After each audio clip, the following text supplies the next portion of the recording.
Hei! Hei, hei, hei, hei! Joo, täällä taas kotosalla. Mä oon ollut viikonloput yli reilu viikko ainakin kotikonnulla Orivedellä päin.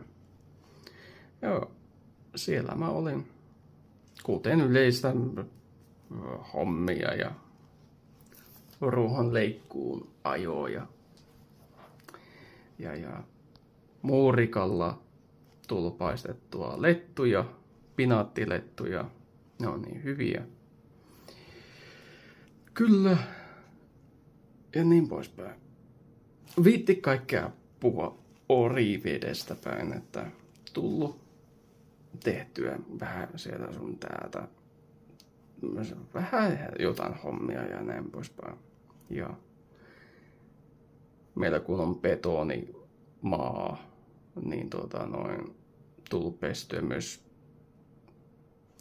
ihan oikealla niinku ei nyt ihan niinku simulaattoripeli voimapesuri.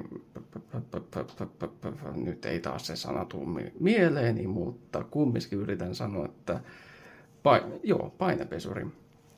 Painepesuri simulaattoria, en tarkoita ihan sitä, mutta painepesurilla tullut pestyä sitten kans uudella. Iskäni tykkää aina niinku säästää niitä vanhempia, oliko se nyt Karcher, hyvin vanha niin poispäin. Mutta toiseen aiheeseen on tehnyt niin paljon tekoälyllä musiikkia. En tiedä. No, en uskoisi, että te olette käynyt katsomassa tai kuuntelemassa, minkä mä oon laittanut. Mä oon yrittänyt vähän päivittää mun kanavaa. Tietoja, näin poispäin.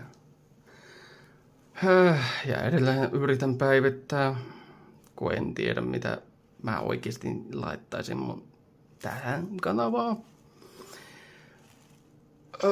Mut yritän vaan sanoa, että mä oon tehnyt 581 Sunolla tehty tekoälymusiikkia. En ole kaikkea julkaisut, mutta suurin osa. Joitain oikeastaan. Joo, se mä halusin vaan mainita, että tänäänkin just julkaisin jotain vähän remix-tyyppisiä, cover-tyyppisiä musiikkia.